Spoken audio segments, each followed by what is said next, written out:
Issue 168. We start out with Sonic and Amy approaching a new zone that Kintobor had detected bad vibes from.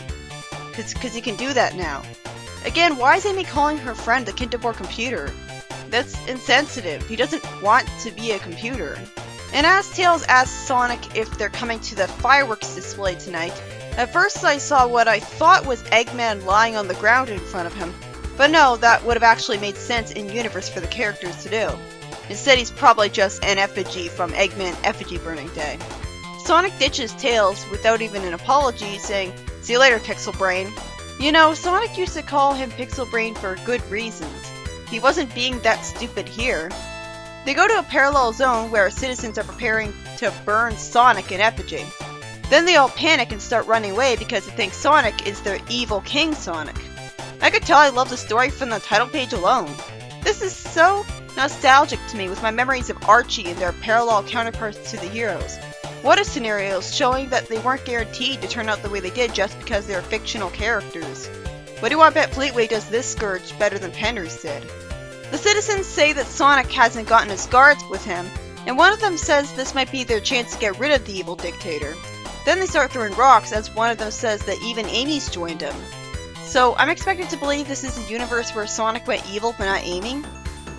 I mean, Mary Sugler? Especially since her only flaw was her crush on Sonic and it's gone now. Though this is kind of my favorite Amy anyways, it doesn't really matter. Anyways, this is actually even more interesting, because with Archie, I was expected to believe that Anti-Mobius was a zone where the moralities of everyone was reversed. Which could make sense, infinite amount of possibilities and all, but it's more believable that at least Amy is against Sonic here. Although, people are jumping way too quickly to the conclusion that their Amy joined the evil Sonic, just because she's with him. Wouldn't she be with him all the time, fighting against him? Just because she's standing next to him? And for some reason, nobody's questioned why the supposed King Sonic showed up without wearing his crown. Sonic creates a tornado while saying that he doesn't want to hurt them and just needs to put a stop to this. He could have just run away with Amy, though maybe he was surrounded. You'd think him saying he doesn't want to hurt anyone should have been a clue, but I guess they're too distracted by the tornado, which King Sonic probably does all the time. Another thing that makes me nostalgic for Archie there, we had a King Sonic, and it was the Prime Sonic in the future after stupidly marrying Sally. Can you have nostalgia for something you only fully read as an adult? Also, we had a Sonic that had a crown on his head in the story where Sonic teamed up with all the other Sonics. Anyways, the alternate Tails shows up with an alternate Amy who lazily only has brown pants as a visual design difference, while Tails looks exactly the same. Seriously, Archie had the good sense to have every alternate counterpart look at least a little different, even if that meant a funny hat, or costume. The other Tails calls Sonic a creep, saying that he never worried about hurting innocents before, and he looks mad. So I guess he's assuming King Sonic's lying about turning good? Did he ever do that? I doubt he would, with his pride. Scourge would never do that because he's too stubbornly proud of his reputation. I love the story so much. Why couldn't this be a huge story arc and not the Microverse arc? Tails punches Sonic while saying that it's time he was brought to justice. It's a shame I didn't get to see his fists actually collide with him. I had the same problem when Sonic punched Eggman earlier. Also, the experiment in absorbing all of the world's evil caused Kintobor to have a completely different appearance, but King Sonic apparently has to look exactly like Sonic, which seems like it's breaking the rules a bit. The two Amy's want to ask each other if they're clones or robots of each other. Then Amy says that they must be in a mirror zone. Why can't she just say parallel zone? Mirror zone sounds more unique, but it's not as commonly said, so that should be something coined up by the other counterparts. Also, this is unique from Archie because when we first met Scourge, he was telling Sonic all about how there's multiple universes and Anti-Mobius is the universal morality reverse zone. As if he already somehow had tons of experience with the fact that there are other zones, when I prefer it if meeting Sonic was his first time learning there were other Sonics, and thus he was the one sending him down that downward spiral of inferiority complex. But anyways, it makes more sense that the Prime Amy figures this all out, because she's the one with zone hopping experience, not the other Amy. Sonic then asks why everyone hates him so much. Wow, he's slow on the uptake here. He should have figured it out by now. Fortunately, the other Tails and Amy... I'm just gonna call this Tails, is that okay? And other Amy's Rosie now, because I hate calling them other this and other that. Unfortunately, Tails and Rosie immediately believed them about their explanation when they were dead set on believing Sonic was evil and lying before. Tails explains that King Sonic's army of robots let him rule the world. Why does a non-engineer rule the world with robots? It may be unique from how Scourge did it, but that's for a reason. It's not characteristic of a Sonic. Sonic justifies it with the idea that in Fleetway's anti-Mobius, it was him who became evil after the lab accident instead of Kintobor, which makes perfect sense. Really, it should have been equally likely to be him over Kintobor. And he must have gotten his robots from taking advantage of Grimer. Sonic says he wants to sort out this evil Sonic, saying that nobody's ruining his good name. Not even another him. That's a great line. This might be my second favorite story in the whole comic. They see an oddly pink castle shaped like Sonic's head. Why would a Sonic have a pink castle? With Sonic not self-awarely calling it not exactly a modest little place. He doesn't seem to realize he has an ego too, and Amy doesn't point it out to him. It would be more charming of the story if Amy pointed out that Sonic has things in common with the evil Sonic at every opportunity. They see King Sonic's robot guards, and Amy tells Sonic to take advantage of the fact that the robots might mistake him for the master. He orders them to kill themselves and they explode, and I chuckle when in the middle of that sight, Amy just snarks, "Good to see robots are still thick no matter where we are." Immediately Sonic gets hit by evil Sonic's spin dash. You'd think he'd kill him with that, since he's absorbed all the evil in the world, meaning he wouldn't be inclined to hold back like Scourge does. But I guess Sonic's ring energy is coming in handy here. Evil Sonic says cleverly that normally he's not the type to punish himself, but he'll make an exception this time. Sonic says likewise, creep, and Evil Sonic says that he saw him arrive. Oh wait, I think the reason he's conveniently known to go out of the castle and stuff at this time is because he has spy cameras from Grimer. That would explain it. He plans to kill Sonic and then take over Mobius as well.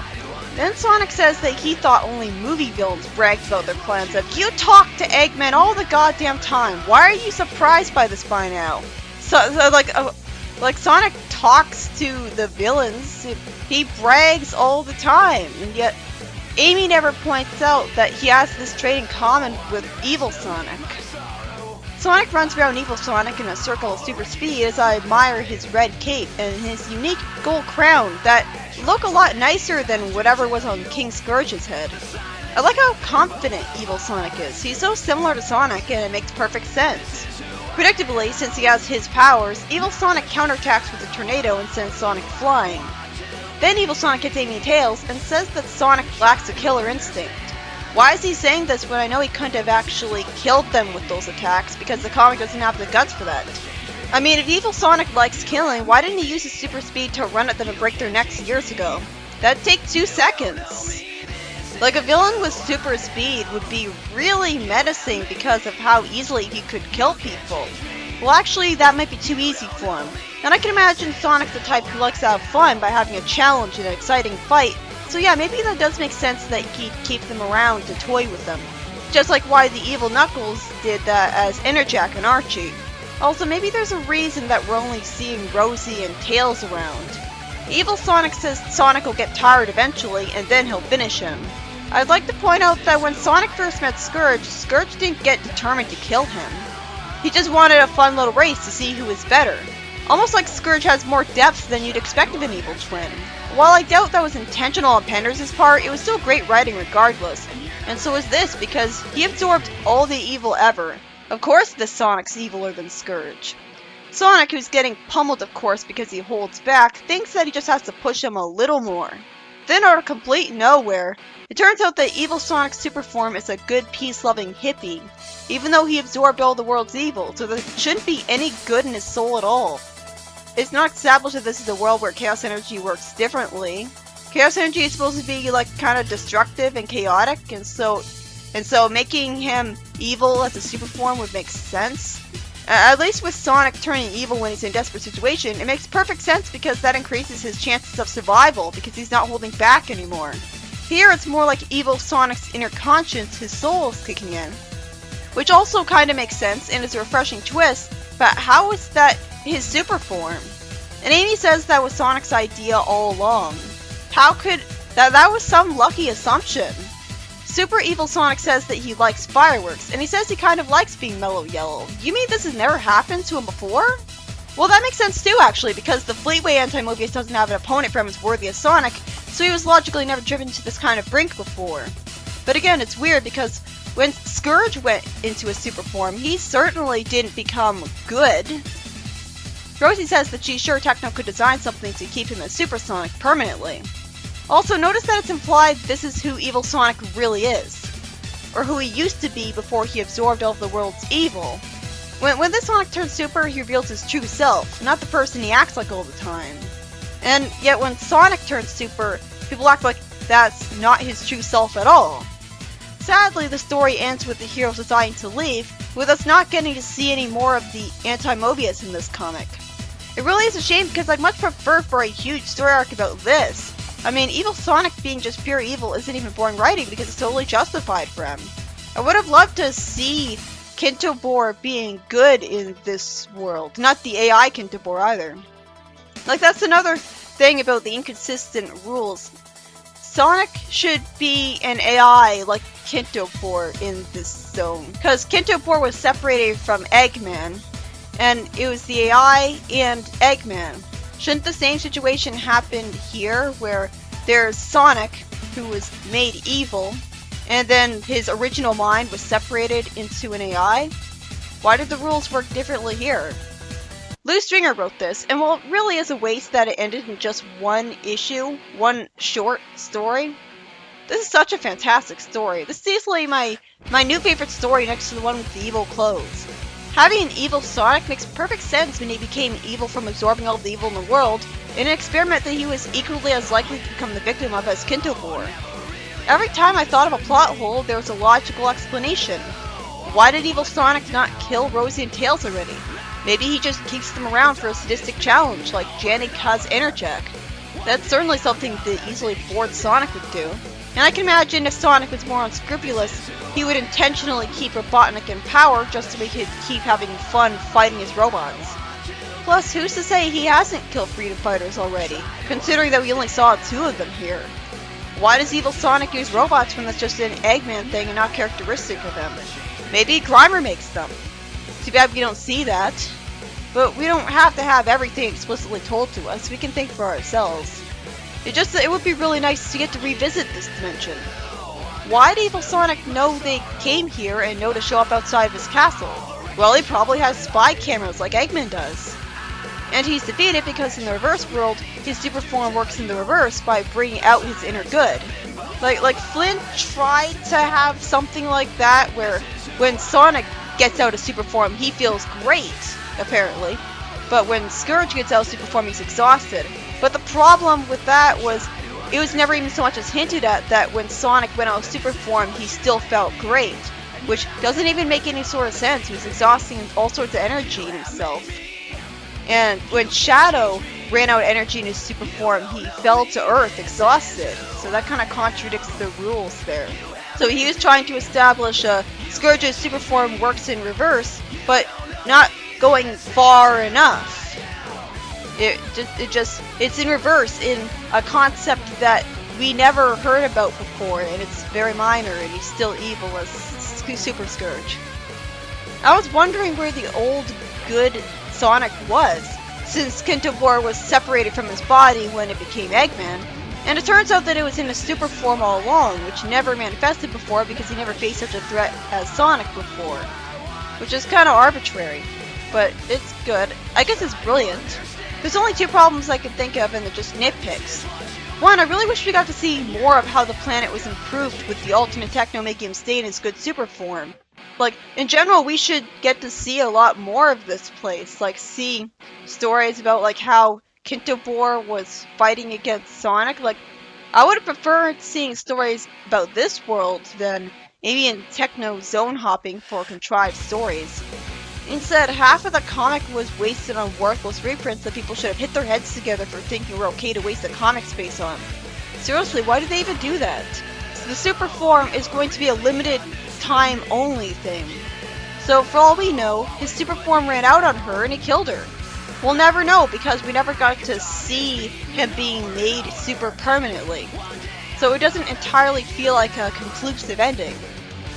And I hate how, so callously, without a second thought, Sonic just dismisses Tails, ditching him, calling him Pixel Brain when he asks if he's staying for the fireworks. Sure, he was clearly going into a portal, so Tails was being an idiot, but why not ask him to come along? It makes sense that he wouldn't see Amy as a pest anymore since she stopped flirting with him, and they're so compatible in personalities that they'd make better friends than the fleet way Sonic and Tails do, where Tails is telling him to be careful, and the friendship is held together by glue and duct tape, and Tails being too meek to tell him off. But just because he likes being alone with Amy now doesn't mean that he should be ditching Tails. At least it was justified that Amy and Techno were going on zone hopping missions alone together because they found the Ring of Eternity when they were alone together. Oh yeah, it's also pretty lazy that the alternate Tails and Amy look basically exactly the same, with Rosie just having differently colored pants to distinguish herself. They're basically the exact same characters. What's the point? While the story does Evil Sonic so well in every other area because it makes so much sense, though I prefer Scourge because he's a gangster's leather jacket and he has more moral depths by holding back all the time. That's the thing Archie did better. Not only did it have more parallel counterparts, but it had them all look unique. This is just lazy. I could barely tell the Amy's apart. Sadly, we never got to see Tails call Sonic out and how he's still rude calling him Pixel Brain despite not being the evil Sonic. Like, Tails could have had a line where he said, I was expecting the good Sonic to be nicer. Like, instead they don't have any character interaction at all. Literally all that happens is the characters comment on how, like Amy comments on how she looks like Rosie, and they say that they have to go fight the bad guy. They don't talk about each other at all. Another thing this story does better than Archie, as much as I love Archie, is that it's the Prime counterparts who are way more experienced with zone hopping that figure out that's a parallel universe situation when they go to their anti-Mobius. It makes more sense than Scourge having to tell Sonic about what should be news to him. And I know it's only Archie that uses terms like Prime and stuff, but I see them as being equally valid and logical regardless of the comic. Same reason I call Knuckles' place as Haven in the Chaos Chamber. It's the same thing.